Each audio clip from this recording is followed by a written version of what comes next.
दुसरा मुद्दा मी सांगतो ते ऐका. कोरमॉल जवळ जो मलनिःसरण केंद्राचा पंपिंग स्टेशनची आरक्षित जागा हे दाखवते. हे नकाशा आहे.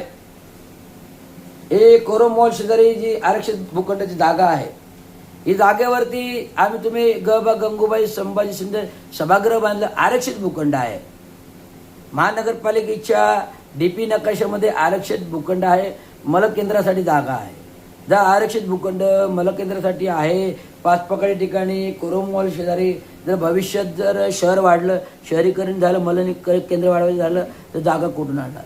आज सभागृह गंगूबाई संभाजी शिंदे सभागृह बांधले आणि ते भाड्याने चालले. ते लग्नासाठी भाडं कोण कमवतं? ठेकेदार कोणाची नियुक्त आहे? हा झाला दुसरा मुद्दा उपमुख्यमंत्र्यांचा. आता येऊया SRA. आता SRA मध्ये क्लस्टरमध्ये फार बंगा आहे.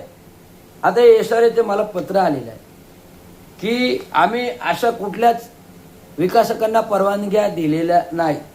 SRAचं पत्र आहे.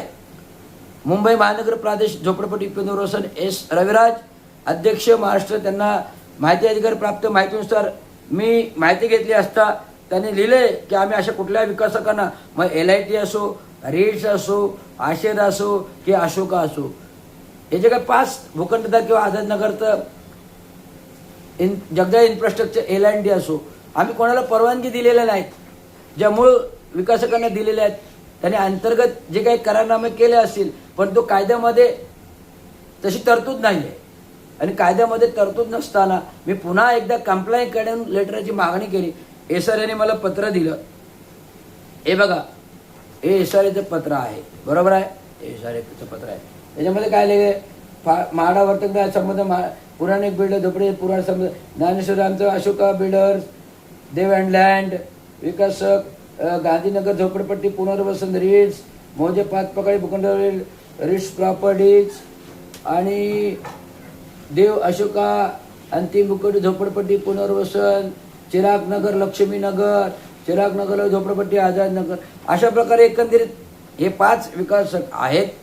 यांना या L&D बिलँडी जे काय आहेत ना, जो काय रीड्स वगैरे आशर अँड देव, यांना कुठल्या लोकांना परवानगी नाही दिलेल्या आहेत. लिखित पत्र आहे. मी पोलीस तक्रार केली होती की खोटं ह्या बिल्डर लोकांना जर परवानगी नाही आहे तर हे बिल्डर म्हणून विकासक म्हणून सेल्स कसं करतात, म्हणजे नागरिकांची फसवणूक करतात ना. हे बघा ते पत्र, हे संपूर्ण इत्थंभूत माहिती आलेली आहे. आज मी ठरवलंच आहे, जर मला एखादा रिपब्लिकन नेता जर मला फालतू म्हणून लायकी नसलेला माणूस म्हणून जर करत असेल तर हे सगळं उघड करणं मला भाग आहे. हे दलाल आहेत, खंडी बहादर आहेत.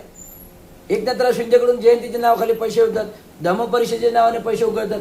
तर मी एकनाथराव शिंदेना जो काय धम्म परिषदेचा पुरस्कार आहे, हे बघा, हे विकासक आहेत. एवढे किती आहेत विकासक? 1 2 3 4 5 6 7 8 9 10 11 12 13 14 15 25 27. हे 27 गटित चालू प्रकल्पाचं आहे आणि अजून येणारे आहे. तर अशा प्रकारे जर हे जे काही मी राऊंड केलेत, राऊंड आता बघा, गांधीनगर पाचपकडे round 3 number, Gandhinagar 5 number, Samrat Ashoka circle केले ते. आता बघा याच्यातून बघा इथे सर्कल केलाय, हरदास नगरचं सर्कल केलाय, इथे आहे. चिराग नगरवर सर्कल केलाय, इथे आहे. लक्ष्मी चिराग नगरवर सर्कल, हरदास नगर केलाय. हे जे सर्कल केलेत ना, ह्या लोकांना कोणाला त्यांनी दुसऱ्या विकासाचा जो मॅन्युअली अंडरग्राऊंड म्हणजे अंतर्गत करारनामा करून रेड्याकडे केलेला आहे, तर याने परमिशनच नाही आहेत. तर रेड्याकडे कसलं काय परमिशन घेतात? त्यामुळे ही सामान्य नागरिकांची फसवणूक आहे. आणि ही फसवणुकीमध्ये जसं पार्थ पवारने पुण्याचा भूखंड महारत्नाचा भूखंड घोटाळा केला, तसं हा फार मोठा स्कॅम आहे ठाण्यामध्ये SRA मध्ये. त्यामुळे ज्यावेळेस मी EDला पत्र दिलं, EDकडून काय कारवाई झाली माहीत नाही. मी पोलिसांना पत्र दिले, पोलिसांकडून काय कारवाई झाली माहीत नाही. परंतु सांगू शकतो की EDची कारवाई, EDला पत्र दिल्या सोमनने बदली करून घेतली. का? त्याला माहिती आहे EDला पत्र आले, EDच्या पत्रावरून कारवाई होणार. त्यामुळे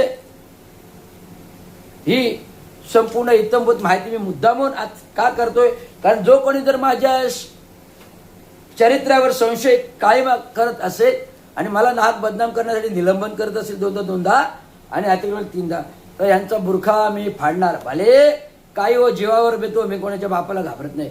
भीमाचा कायदा भीमाचा वायदा. कोणी बदनामी करेल त्याला जेलचा रस्ता. भीमाचा कायदा भीमाचा वायदा. कोणी बदनामी केली त्याला जेलचा रस्ता. हे धन्यवाद. जय भीम, महाराष्ट्र, जय हिंद, भारत.